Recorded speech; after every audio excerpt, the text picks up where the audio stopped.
असे मानले जाते की गीता हा एकमेव धर्मग्रंथ आहे जो माणसाला खऱ्या अर्थाने जीवन जगायला शिकवतो. गीतेमधून मानवाला जीवनातील धर्म, कर्म आणि प्रेमाचे धडे देण्यात आले आहेत.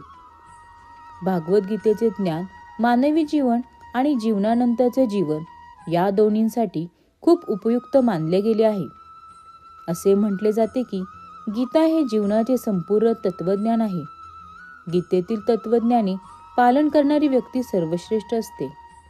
आज देखील अनेक लोक गीतेतील शिकवण अंगीकारून जीवन जगत आहे. गीतेतील शिकवण अंगीकारल्यानंतर जीवन समृद्ध होते, अशी भक्तांची श्रद्धा आहे. ईश्वराला पूर्णपणे समर्पित व्हा, तो परमेश्वर तुम्हाला सगळ्या पापातून मुक्त करेल. कर्म करत राहा, फळाची चिंता करू नका. आयुष्य ना भूतकाळात आहे ना भविष्यात. आयुष्य आहे ते फक्त आत्ताच्या क्षणात.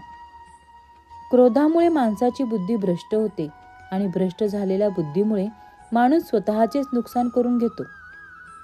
जे घडून गेले ते चांगले घडले.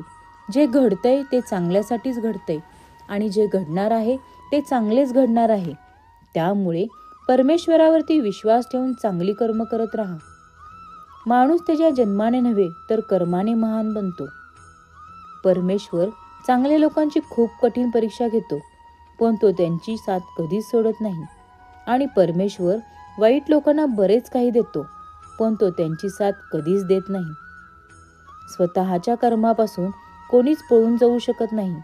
कर्माचे फळ प्रत्येकाला भोगावेच लागते. हाच कर्माचा सिद्धांत आहे.